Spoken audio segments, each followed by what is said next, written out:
On the streets once again, opposition leader Juan Guaido asked people to join him in a march towards the Military Counterintelligence Directorate in Caracas, a state security body accused of torturing a Navy captain who it said was plotting against Nicolas Maduro. The opposition says he was tortured to death. A dictatorship is what we have. It's dictatorship that we are fighting. And when they ask how long, why haven't you been able to succeed? It's because it's a dictatorship, and it's not an excuse. I'm not excusing myself. I assume my responsibility of the actions we have taken, and of the actions we will take, and of what we will try to accomplish, accompanying our people. The United Nations human rights body this week released a report denouncing the serious abuses committed by Maduro's government.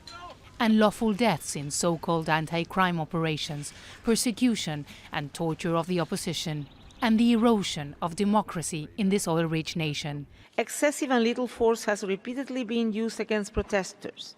My office has also documented excessive use of force in the context of security operations by the Special Action Forces, with multiple killings mainly of young men. Many could constitute extrajudicial killings and should be fully investigated, with accountability of perpetrators and guarantees of non-recurrence. At the traditional Independence Day celebrations, Nicolas Maduro presided over a parade of tanks and jets, surrounded by those in the military still loyal to him. Nobody should ever be mistaken. The empires of the world should know Venezuela is and will irrevocably remain independent and sovereign, now and always. They should know this, and those who don't should be aware. The UN report, despite being described as one-sided and biased, may have struck a chord with some Venezuelan officials, since 22 prisoners were released on Friday, among them a judge and a journalist. Human rights groups say there are over 700 political prisoners in Venezuela, whose rights have been violated over and over again. We've documented that abuses by Venezuelan security forces are systematic and are part of a systematic pattern of abuse. This report does not clearly state so.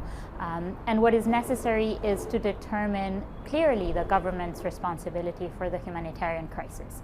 This is not the consequence of a natural disaster, and the Maduro government has to be held accountable for that. Venezuelans are struggling with a crisis that has forced millions to leave the country.